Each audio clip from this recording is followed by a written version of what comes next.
Alors, l'intelligence artificielle, c'est un terme qu'on utilise pour représenter un ensemble de techniques qui permettent de répondre à des problématiques qui avant étaient résolues par des êtres humains. On parle ici de reconnaissance visuelle, de reconnaissance sonore, on parle d'être capable de reconnaître la sémantique dans le langage naturel, mais aussi d'avoir des outils de décision automatisés qui prennent des décisions optimales, comme par exemple lors un algorithme de conduite automobile, par exemple.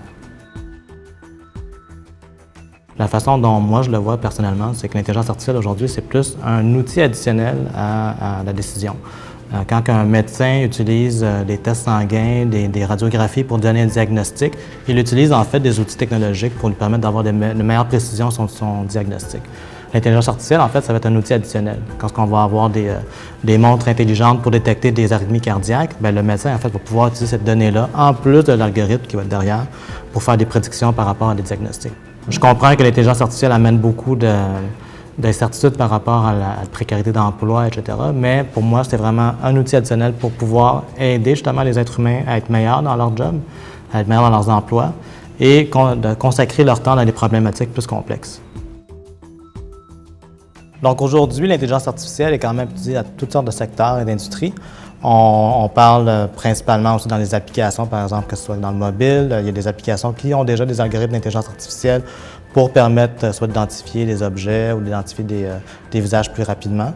On parle aussi dans le secteur automobile, évidemment, de la conduite autonome, où les véhicules aujourd'hui sont capables de détecter d'avance certains événements, comme par exemple des collisions, etc. Et ça touche à peu près à tout, que ce soit dans certains secteurs industriels, que ce soit dans le domaine médical, le domaine légal, même en comptabilité, ici chez Raymond Chabot Grant Thornton.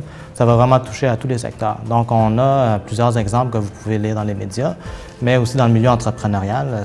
Les entreprises s'en rendent pas compte, mais j'en ai beaucoup de données qui peuvent être applicables aussi. Raymond Chabot Grant Thornton, en fait, est très ancré dans la PME québécoise et notre pratique d'intelligence artificielle et d'analytique avancée suit cette même tradition. Donc, on est très axé sur la croissance de la PME québécoise. On est très axé sur des résultats concrets, tangibles, des bénéfices qui vont avec des retombées immédiates. Une PME, en fait, dans le modèle actuel, ne peut pas se permettre de faire des erreurs, ne peut pas se permettre de rentrer dans des gros chantiers de transformation. Notre accompagnement, notre conseil et aussi notre expertise, surtout, va permettre à la PME québécoise de s'approprier cette innovation-là sans prendre des risques qui sont exagérés.